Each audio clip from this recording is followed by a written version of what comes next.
Бул Амина, 8 жашта. Экөөсүнүн жаныбыз бир да. Апасы сорго эле жашап жүрөт. Назик, зирек, ата-энесине жакын кыз келечекте дарыгер болгусу келет. Тилекке каршы ал төрөлгөндөн бери ооруканалап жашап келет. Аминанын жүрөгүндө 4 тешик бар. Кайгысы жүзүнөн, кызын борооруй тиктеген көздөрүнөн билинген Аминанын апасы эгер мүмкүн болсо өзүмдүн жүрөгүмдү берер элем деп ыйлайт. Бул биздики төрөлгөн с рождения ушундай. Төрөлгөндө 4 тешик менен төрөлгөнбүз. Анан көтөнүндө свич, ушу самостоятельно өзү бара албайт да туалетке. Жалаң клизма менен алып барам. Ошо төрөлгөндө эле бар болчу. Анан бирөө врачтарга көрсөтүп, ошол кезден эле аракет жасап баштадым мен. Анан биздин өзүбүздүн кардиологическийдин врачтарына туруп көрүнүп, центральныйга баягы эмеге туруп, постоянно ошолордун эмесине карамагында болуп турдук. Барып турган сайын эле бул бизге 10 жашка чейин срок кылып коюшуптур. Бирок мага айткан эмес, 10 жашка чейин срок койдук депчи. Бул жабылып калат, уже бала чоңойгондо жабылып калат деп эле ошентип коюшту мага. Эчте сарсанаа болбой эле кой деп. Бирок мага айткан эмес да, 10 жашка чейин жабылып калат деген эч кандай эме берген эмес мага. Анан алар өздөрү ошентип ойлогонбуз дейт. Андан ары ал кыздын атасы наристесин оорукчан деп баш тартып кеткенин минтип эскерди. Бул боюңузда бар да аябай переживать эткенсиз дейт, нервный стресс алгансыз дейт врачтарчы. Ошондон баланын ден соолугунда ушундай нарушение болот дейт. Боюнда бар да болушунча жакшы каранышыңыз керек болчу деп. Ал кезде да баягы эми жашырганда эмне чынын айтканда Аминанын өзүнүн атасы казак. Анан аябай бар жердин адамы болчу. Анан мен баягы атасы өзү орто жашаган семьянын кызы болдум. Баягы тааныштар аркылуу, жеңемдер аркылуу эле барып отуруп калгам ошол жерге. Анан боюмда баары да ошо тайкем каза болуп калып, тайкем похоронуна келип Таласка, Бакая Таладан. Анан ушул жерден толготуп айына жетпей төрөп койдум баягы. Переживать эткенден эле. Анан барып ошол жерден көйлүгү ошол жерден свидетельство алынып калган, отцовство берип калган да. Анан төрөлгөндө эле ошол жерден сразу айтышты, кыз оорукчан, может инвалид болуп калат, может недоношенный, вообще эле коляскага отуруп калат, батпай калат деп. Мага даже ошол жерден отказ кылып таштап кет деп айтышкан күндөрү да болгон врачтардынчы. Анан жолдошум ошол жерден эле отказ кылган атасы. Ошол жерден сразу отказ кылды. Анан кийин мага кереги жок оорукчан баланы мен Кудайга шүгүр, анткени менден мурун үйлөнгөн экен жолдошум. Анын балдары бар экен, 2 бала, 1 кызы бар экен. Мага ошол балдарым керек, эмне кылсаң өзүң билесиң деп кетип калды. Ошо менен кайта кайрылып артка келген жок. Анан буга 4 ай болгондо биз реанимациядан чыгабыз деп атканда, ошондо акыркы келген ошол болду. Келип ошо памперс, сүт бүт көтөрүп келиптир. Анан көрүп кетейин деп. Анан өлгөн жокпу деп таң калды. Муну көрүпчү. Анан врачтар өлүп калат дөөдү эле деп. Анан жок, өлгөн жок, мен өзүм кудуретим менен эметип алам десем, ошол келип мени издебе, мага таңуулаба кызды. Мен үйлөнөйүн деп атам. Өзүң кааганыңдай бага бер. Мен если хочешь, мен отказ жазып берем кызга деп ошентти. Анан мен как раз бул больницадан ызы болуп эметип атканда мен отказ жаздыра албай калдым да ошол времяда. Анан эметсең, мен звонить этсең, жазып салып жиберем деди. Ошо менен мага отказ керек болгон кезге чалсам, уже номерин баарын алмаштырып, азыр мурда жашаган жеринен да уже үйүн сатып, Таразга көчүп кетип калыптыр, Жамбылга. Ошо мен таппай калдык. Анан 8 ай болгондон баштап, 8 айында ушу жолдошум менен, азыркы жашап аткан жолдошум менен таанышып, башы ушинтип сразу эле айттым, мен оорукчан кызым бар, жалаң ошол деп жашайм мен. Десем, мен өзүнүн атасындай болуп карайм, сарсанаа болбо, сенин баардык нерсеңди көтөрүшөм деп. Ошол күнүнөн ушул күнгө чейин ушуга азыр карап келет. Биз мурда квартирада шаарда турчубуз.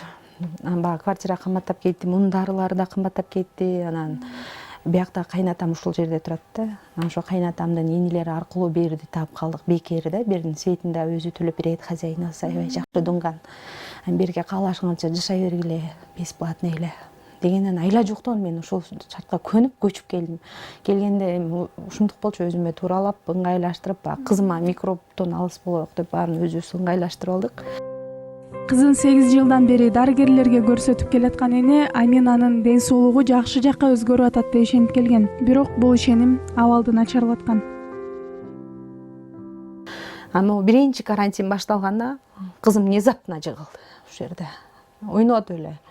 Анан скорый чакырттым. Биринчи скорый келип, аябай ооз калгыс страшный сөздөр менен айтып кетти мени. Анткени бияка чакырттым да. Алыстыгынан да эметти, аябай жаман сөздөрдү айтып кетишти да. Кызыма биринчи жардам көрсөтүп келишти. Алар кеткенден кийин кайта 2 сааттан кайта башталдык биз. Анан больницага алып барсам эч жери албай койду. Биз карантиндебиз, киргизе албайбыз деп эч жери албай коюп, анан айла жок частныйга барып жүрөгүн тарттырышыма туура келип калды. Барып жүрөгүн частныйга тарттырсам, сизге ким берген бул диагноздорду деп таң калды врачтар. Кандайча ким берген? Мен өзүбүздөн эле гос эмеден алдым. Биздин республиканский кардиологиядан алып атам мен десем, ошонун берген эмелерин кагаздарын алып келиңизчи деди. Алып барып берсем, бүттүгү бул жалган эже деди сизге. Но мен эми ону салыштырып көрсөм, мен азыр вообще жалган, бир да тешик бүтөлгөн эмес. Төртүнчү бизге ошо бүтөлүп атат, бүтөлгөндө. Бизге даже бир эле тешиги калды, үчөөсү бүтөлүп калыптыр деген мен акыркы консультацияга барганда. Бияктагылар айтат, эже ким айтты муну сизге? Даже соттошуңуз, если надо будет, соттошуңуз. Сиздин кызыңыздын өмүрүнө кандай коопсуздук алып келип атат бул. Барып ишенип жүрөрдүм да мен. Аслында кызым да жакшы уход менен карадым, багы грипп кылбайм. Ушундай условия түзөм да кызыма болушунча. Барып мен врачтардын алдынан өттүм. Этегинде өзүбүздүн врачыбыз келип ошентти, биз 10 жашка чейин бүтөлөт деген эме койгон болчубуз деп. Ошону эмнеге мага айткан жоксуңар дедим. Интересно, мен апасымын да десем, вообще бирине бири түртүп суук мамиле кылып коюшту. Бул сени знать не знаю, сени көргөн эмесмин дегендей мамиле кылып коюшту мага.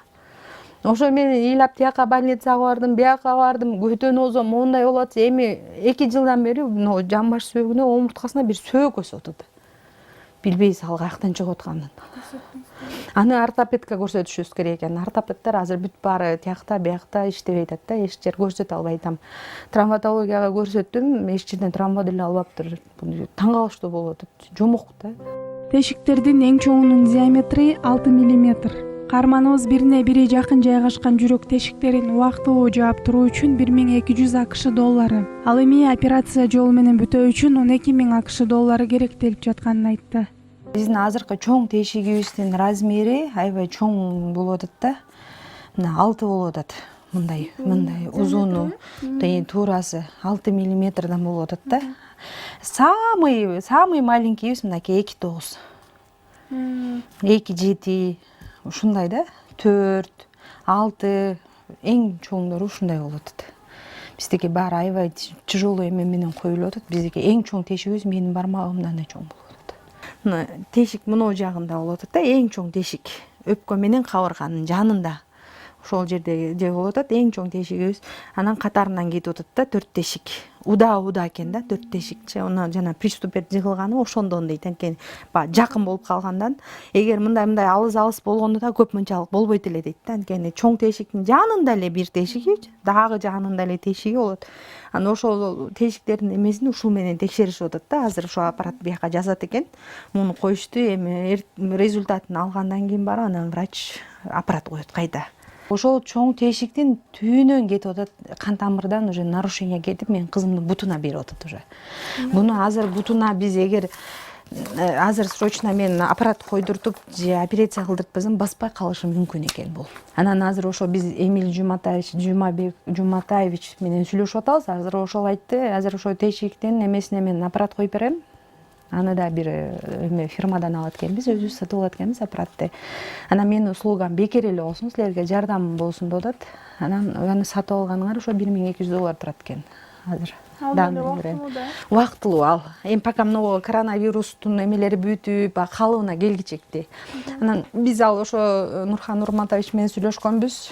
Ал ошо баягы эле прежде эле мен айттым 12.000 долларга токтотот. Мен айттым жок дегенде кичине бир 2.000 доллар биз скупка кылып бергиле. Мен жакшы турмушум көрүп атасызбы эке. 12.000 доллар деген эмне экенин айтсаңыз? Ал жүрөгүнө операциясына. ошол менен бүтүлөт да, жүрөктү тешиктери полный бүтүлөт. Амина төрөлгөндөн бери анын ар бир демин аңдып, жанынан чыгарбай келаткан эне кызынан кайсы күнү айрылып калам деп коркорун, ал үчүн өмүрүн берүүгө даяр экенин жаны кейип айтып отурду. Анан байкеге айтып ыйладым да мен. Азыр ишенсеңер, биздин ар бир аткан таңыбыз менен баткан күнүбүз коркунуч менен өтүп атат. Мен билбейм да, может азыр айрылып калам кызымдан, же анан айрылып калам. Мен саатма саат кызымдын өмүрү менен алышып атам менчи. Ар бир уктуп аткан сайын текшерем, жүрөгү согуп атабы, ким дем алып атабы деп корком мен. Даже туалетке барып ичине кечигип кетсе, мен уже сарсануу болуп берем да. Жыгылып калган жокпу, чуркап барып карап. Мен 8 жылдан бери ушун менен, ушундай күч менен келатык да, действительночу.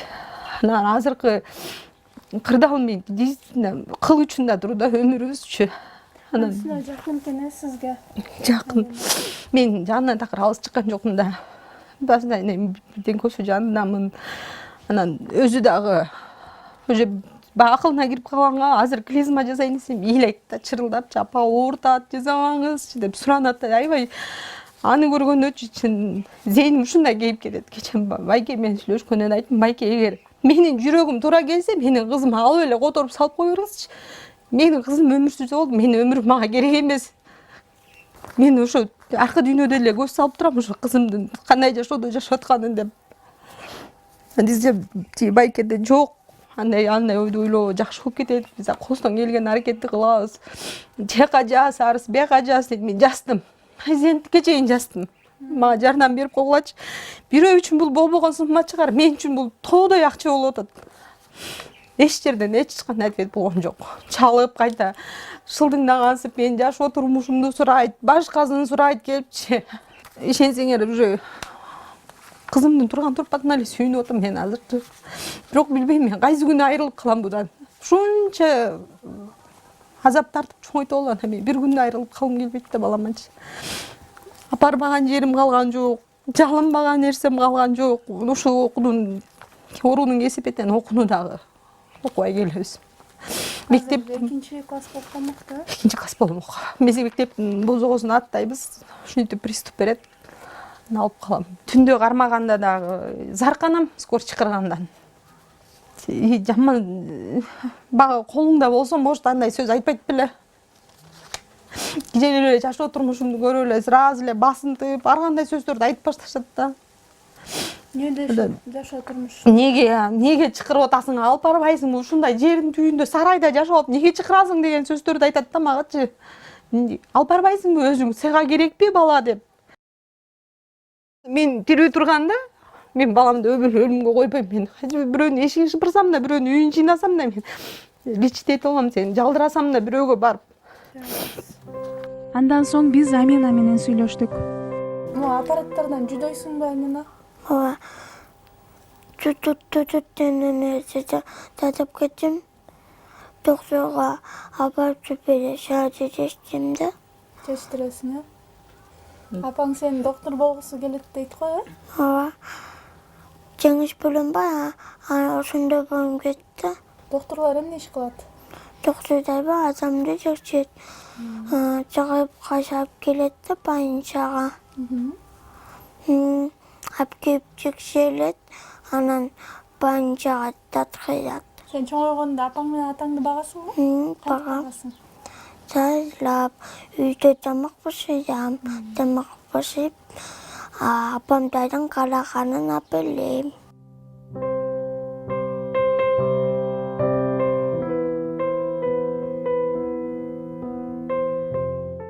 Кичинекей Аминага жардам берүүнү каалагандар экрандагы номерлер аркылуу байланышса болот.